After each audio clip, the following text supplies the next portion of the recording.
রাজ্য সড়কে চিতাবাঘ, মেটালিতে রাস্তার ওপর বসে রয়েছে চিতাবাঘ। চালসা থেকে মেটালিগামী রাজ্য সড়কে চিতাবাঘ, স্বাভাবিকভাবেই আতঙ্কে থাকবেন এলাকার বাসিন্দারা রাস্তার উপরে যদি চিতাবাঘ দেখা যায়। আর সেই ছবি দেখছেন আপনারা নিউজ 18 বাংলা পর্দা। আমাদের সঙ্গে রকি রয়েছে। রকি, রাজ্য সড়কে চিতাবাঘ, কখন দেখা যায় চিতাবাঘকে? শুনলে তোমাকে বলে রাখতে যে রাজ্য সড়ক দখল করে বসে রইল চিতাবাঘ, আর যা দেখে কিন্তু রীতিমতো আটকে উঠলেন গাড়ি চালক সহ গাড়িতে থাকা যে যাত্রীরা রয়েছিলেন তারা।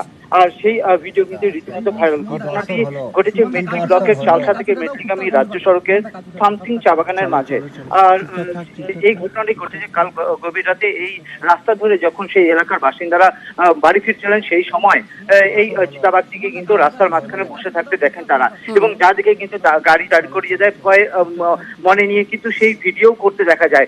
এরপর সে বেশ কিছুক্ষণ চিতাবাঘটি রাস্তার মাঝখানে বসে থাকার পর সে কিন্তু আপন মনে সেই চা বাগানে ঢুকে পড়ে। এই খবর কিন্তু চাউর হতে রীতিমতো আতঙ্কের পরিবেশ সৃষ্টি হয়েছে এলাকায়, কারণ চিতাবাঘ এলাকায় দেখায় আতঙ্ক বাড়ছে এবং বন দপ্তরের কাছে দাবি জানানো হয়েছে যেন নজরদারি করা হয় এই এলাকায়। ধন্যবাদ।